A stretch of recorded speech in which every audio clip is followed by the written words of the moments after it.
आइए समझते हैं कक्षा 10 गणित के चौथे चैप्टर द्विघात समीकरण से एक बड़ा ही महत्वपूर्ण टॉपिक जिसका नाम है विविक्तकर। इससे लगातार हर पिछले सालों में इंपॉर्टेंट सवाल आए हुए हैं और लगातार इससे हर बार 2 से 3 बहुविकल्पी हमको देखने को मिल जाते हैं। आइए इसको आसानी से समझते हैं। इसको हम प्रदर्शित करते हैं डी से। इसको प्रदर्शित किया जाता है डी से और डी बराबर एक फार्मूला होता है जो आप सबको याद करना है, बी स्क्वायर माइनस 4ac। इस फार्मूले को आप याद कर लेंगे, सारी कहानी आसान हो जाएगी।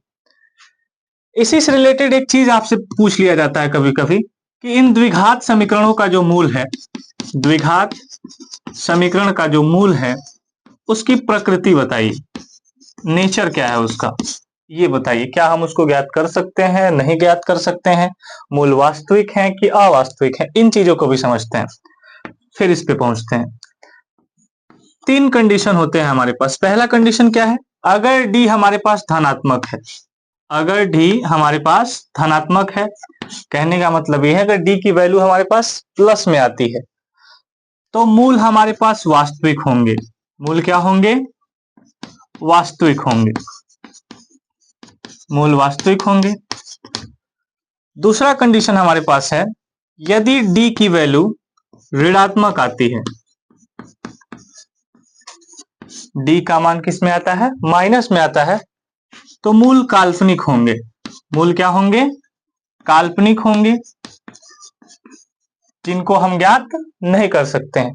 डी धनात्मक आता है तो मूल वास्तविक होंगे, जिनको हम ज्ञात कर सकते हैं, उनका अस्तित्व होगा। तीसरी कंडीशन क्या है हमारे पास कि अगर डी 0 के बराबर हो जाता है, तीसरा कंडीशन क्या है कि डी का मान जो है 0 के बराबर आता है, तब क्या होगा, तो उस कंडीशन में हमारे पास मूल वास्तविक होंगे, मूल वास्तविक होंगे और एक बराबर होंगे।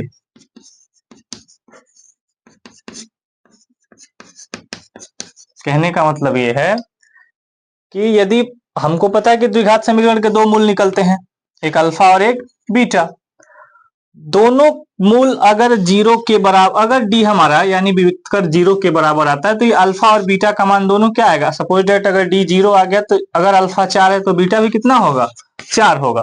ये किस कंडीशन में होगा, जब डी किसके बराबर हो जाए, 0 के बराबर।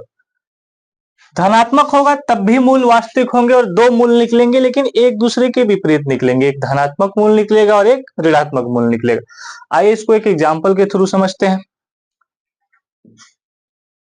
है हमारे पास 3x square minus 6x plus 4 बराबर 0, माइनस 6x प्लस 4 बराबर 0।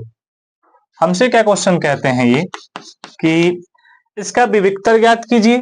पहली चीज क्या ज्ञात करना है आपको, विविक्तर ज्ञात करना है, और दूसरी चीज इसके मूल की प्रकृति भी बताइए कि आखिर इसके मूल की प्रकृति क्या है, क्या इसको हम ज्ञात कर सकते हैं कि नहीं ज्ञात कर सकते हैं, इनको निकालना संभव है या नहीं संभव, ये दोनों चीजें हमको बतानी।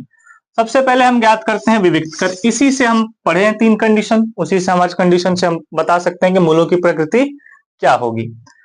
इसकी तुलना हम करते हैं इस समीकरण से, जो हमारे पास मूल समीकरण होता है, ax square bx plus c बराबर 0। ध्यान से देखें, a की जगह पे क्या दिखाई दे रहा है, 3, b की जगह पे क्या दिखाई दे रहा है, 6, और 6 नहीं सॉरी माइनस का 6, c की जगह पे क्या दिखाई दे रहा है, 4। हमने विविक्तकर का क्या फार्मूला पढ़ा था, हमने पढ़ा था कि जो d बराबर होता है बी स्क्वायर माइनस 4ac।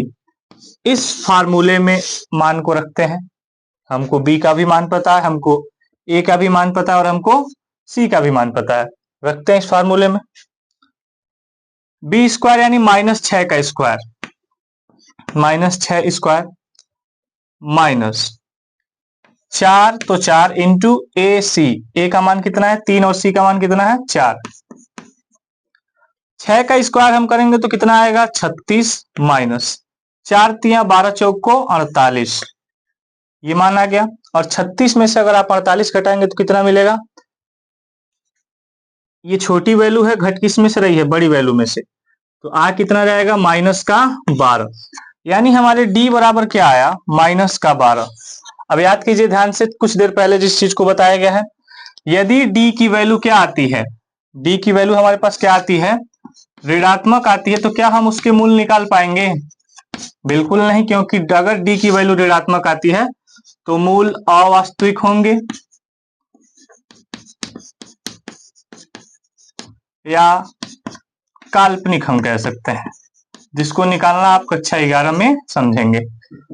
ध्यान से देखें तो डी की वैल्यू किसमें